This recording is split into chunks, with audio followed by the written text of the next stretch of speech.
Bueno, y seguimos con nuestra ronda con los grupos parlamentarios. En esta ocasión nos visita Vidina Espino, que es la portavoz del Grupo Parlamentario Mixto Ciudadanos. ¿Qué tal? Muy buenos días. Muy buenos días a todos. Bueno, semana de pleno, todavía hoy se está celebrando, comenzó ayer, y su grupo ha presentado 80 enmiendas orientadas sobre todo, ha dicho usted, a evitar la destrucción de empleo, a ayudar, por ejemplo, a las pymes y a los autónomos. Así es, proponemos 80 medidas para intentar que los canarios puedan resistir en este momento de crisis, de grandes dificultades económicas, ayudas, por ejemplo, para empresas de menos de 50 trabajadores, ayudas a fondo perdido para aquellas empresas que hayan visto limitada su actividad debido a la pandemia, también para los autónomos, para que puedan hacer frente a todos los gastos que han tenido para adaptarse a esta nueva realidad, para las familias, deducciones para los estudios de sus hijos y así un sinfín de medidas, como digo, para ayudar tanto a los ciudadanos, a todos los canarios a resistir. También se han basado en la mejora de la educación, ha sido quizá uno de los argumentos que usted ha usado durante estos últimos meses también, con una propuesta de un plan de lucha contra el fracaso escolar. Así es, proponemos que se apruebe en el plazo de 6 meses desde la entrada en vigor de los presupuestos un plan para luchar contra el fracaso escolar. Tenemos cifras altísimas de fracaso escolar, de abandono escolar en Canarias y queremos que el Gobierno se comprometa con medidas a 5 años y dotándolo de la financiación suficiente para ello. Y al mismo tiempo apoyar a las familias, como decía, que las deducciones por la compra del material escolar de sus hijos, del transporte, del uniforme, se amplíe hasta los 100 euros por hijo y que se incluya también deducciones por la compra de ordenadores y de tabletas. Muchas familias han tenido que hacer esa compra por el confinamiento, por las circunstancias, y también hay que ayudarlas. Es una forma de ayudar a las familias a que sus hijos puedan estudiar y también de ayudar al comercio. Obesidad infantil, ayer se habló de ese asunto también en el Pleno. Estamos hablando de unas cifras muy altas, 44% de niños en las islas que tienen sobrepeso, que tienen obesidad, y ha habido coincidencia en este caso en el Parlamento en reconocer que los programas y estrategias adoptadas hasta ahora no han servido de mucho, ¿no? Sí, así es. Nosotros hemos presentado también una enmienda a los presupuestos que propone la puesta en marcha de un plan contra la obesidad infantil, porque lo que nos dicen los datos es que llevamos 20 años luchando contra la obesidad infantil, que tiene cifras altísimas, un 20% de obesidad en menores de 12 años, un 20% de los niños son obesos y más de un 40%, como decías, tienen sobrepeso. Llevamos 20 años poniendo en marcha programas, los distintos gobiernos, pero no han dado el resultado que nos gustaría, apenas se han reducido las cifras. Por eso proponemos también un plan en el que trabajen tanto la Consejería de Sanidad como la de Educación conjuntamente y que incluya también agricultura, a transición ecológica y que entre todos pongamos medidas sobre la mesa para reducir de forma efectiva la obesidad, poniendo medidas y también presupuestos, lógicamente.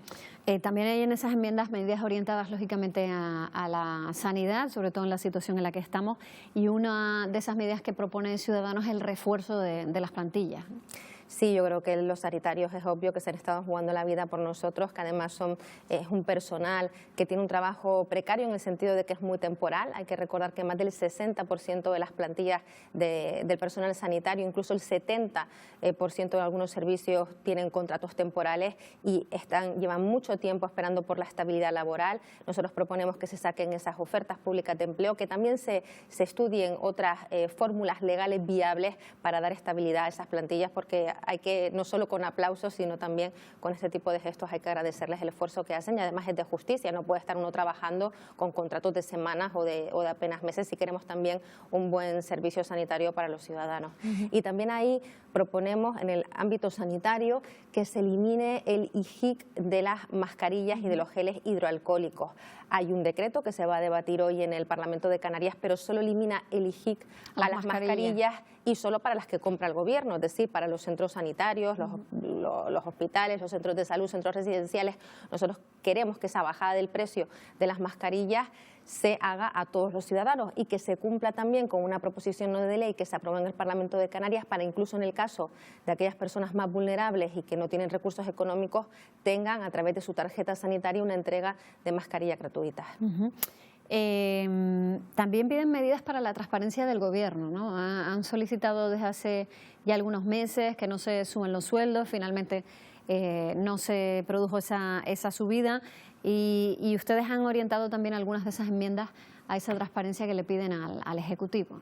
Así es, nosotros queremos un mejor uso de los recursos públicos y un mejor gobierno, por eso proponemos también otra de las enmiendas, otra de las medidas es que se realice una auditoría externa para que se vea pues todas esas duplicidades que hay en la administración, en todo aquello que se pueda ahorrar, gasto que está siendo superfluo, que se pueda dirigir realmente pues a políticas sociales, a educación, a sanidad, a ayudar, como decimos, a los autónomos, a las pymes y no despilfarrar el dinero, porque ahora no estamos para despilfarrar el dinero. Por eso una auditoría externa y también un panel de control de evaluación de las políticas públicas. Es decir, ponemos programas en marcha, pero no sabemos si están funcionando o no. Eso jamás se evalúa, se ejecuta el presupuesto, pero no hay unos parámetros, digamos, cualitativos para medir si eso está funcionando o no. Y pedimos también que se ponga en marcha un panel de control para evaluar las políticas públicas, las que funcionen estupendo y las que no, pues reorientarlas. Y con respecto al sueldo de los políticos, de los miembros del gobierno, de los altos cargos, en el caso de los diputados, desde que comenzó la legislatura no nos hemos subido el salario en ninguna ocasión. El Gobierno de Canarias ya lleva 2 subidas de sueldo, la última fue durante la pandemia, un 2%, y esa subida la van a consolidar ahora en el presupuesto. Nosotros lo que le pedimos con la enmienda que hemos introducido es que no consoliden esa subida, que renuncien a esa subida que ya se aplicaron durante la pandemia, porque las circunstancias no están para que ningún político se suba el sueldo. ¿No creen ustedes que el Ejecutivo sea capaz de ejecutar al 100% el presupuesto? Estamos todavía con el actual. En cierto modo, el propio Ejecutivo ha dicho que es complicado, ¿no? Llevar a cabo la ejecución porque además no hay personal suficiente para hacerlo. Bueno, estamos muy preocupados viendo los datos de ejecución presupuestaria de este año, que se hablaban también ayer en el Parlamento, lo reconocía el propio consejero de Hacienda, que apenas llegan en lo que es inversión real a un 35% del presupuesto de este año. Es cierto que hemos tenido unas circunstancias especiales, pero hay cuestiones que se tenían que haber ejecutado. Yo que trabajo mucho en el ámbito de la educación, la partida, por ejemplo, para acabar con los barracones de 1 millón de euros, no se ha ejecutado nada. La partida también para construir algunos colegios nuevos y reformas en colegios tampoco se ha ejecutado, ni siquiera la de instalaciones eléctricas, que muchos centros tenían problemas de instalaciones eléctricas. Es decir, las obras, que es una de las actividades que nos ha paralizado durante este tiempo de pandemia, porque la construcción y las obras han continuado, o sí, otras actividades han parado. No entendemos cómo esas partidas, que son tan importantes para que nuestros niños tengan colegios dignos y no estudien en barracones o instalaciones que incluso pueden ser pues peligrosas, si la instalación eléctrica no está bien, pues nos preocupa muchísimo que esas partidas no se hayan ejecutado.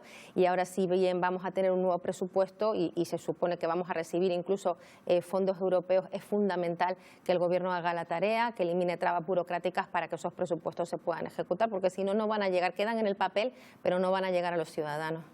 El presidente Ángel Víctor Torres ayer afirmaba en el Pleno del Parlamento que se están produciendo derivaciones a la península, incluso que esas derivaciones han provocado la respuesta de algunos presidentes autonómicos a los que no les ha gustado mucho la idea, ¿no? Seguimos recibiendo noticias un tanto contradictorias de si hay derivaciones, de si no las hay. Lo cierto es que Arguineguín ya está desmantelado, aunque acaba de llegar una embarcación ahora mismo. Se supone que ese es un lugar de recepción. Ahora es Barranco Seco quien asume la acogida de esas personas y se están preparando otros centros alternativos, pero llegará un momento en el que se superará el límite probablemente y esas personas ya no puedan quedarse en Canarias, ¿no? Así es, como dices, todo lo que ha tenido que ver con este fenómeno de la inmigración irregular que ha sufrido un repunte, que se ha intensificado en estos últimos meses, ha sido contradictorio, caótico, ha sido una desorganización absoluta. Y al final eso quienes los han pagado son las personas inmigrantes, las personas que venían aquí en busca de un futuro mejor y los han tenido hacinados casi 3.000 personas en un muelle pequeñísimo, durmiendo en el suelo, con ratas pasando al lado, con la lluvia. Nosotros hemos pedido la comparecencia del delegado del Gobierno de Canarias, que vaya al Parlamento de Canarias, a la Comisión de Derechos Sociales, a explicarnos, a dar explicaciones sobre esas denuncias que han presentado las ONG de vulneración de derechos humanos. Incluso es que hay organismos de Naciones Unidas, la Agencia de Ayuda al Refugiado, que han abierto una investigación. Y de esto no se habla, ni nadie ha dado ninguna explicación, porque el delegado del Gobierno está escondido. Así que nosotros queremos que den explicaciones. Y en cuanto a las derivaciones, por supuesto, si nosotros hay que contar con buenas instalaciones en Canarias, instalaciones dignas para acoger a estas personas, pero si se sobrepasa el límite, hay otras comunidades que deben ser solidarias en estos momentos para solucionar un problema que ha generado el propio Gobierno de España con la descoordinación hasta ahora de todos los ministerios para afrontar este problema. Bueno, justo Anselmo Pestana atendía anoche a nuestros compañeros del Telenoticias 2, a Roberto y a Pilar. Y pues han tenido suerte ustedes. El delegado del Gobierno lo que decía, hablaba sobre todo en referencia a aquellas personas que tienen papeles, que tienen documentación y que pueden seguir su camino a otros destinos. Decía que la circulación es libre en ese caso, pero esa no es la mayoría, ¿no? Esa no es la mayoría de personas que están abandonando Canarias por una vía más legal, digamos, por decirlo de alguna manera, aunque lleguen de esa manera irregular a Canarias y luego tienen documentación, pueden moverse libremente, decía el Pero delegado. eso no ha sido la realidad. Sabemos de un caso, lo han contado ustedes también, de un grupo de jóvenes que viajaron, que pudieron viajar sin ningún problema de Gran Canaria a Tenerife, y cuando iban a viajar de Tenerife a Cádiz no se lo permitieron, con lo cual lo que dice el delegado del Gobierno, pues con los hechos no se sostiene. Bueno, pues Vidina Espino, portavoz del Grupo Parlamentario Mixto Ciudadanos, muchísimas gracias por estar en Buenos Días Canarias. Muy buenos días a todos. Buenos días.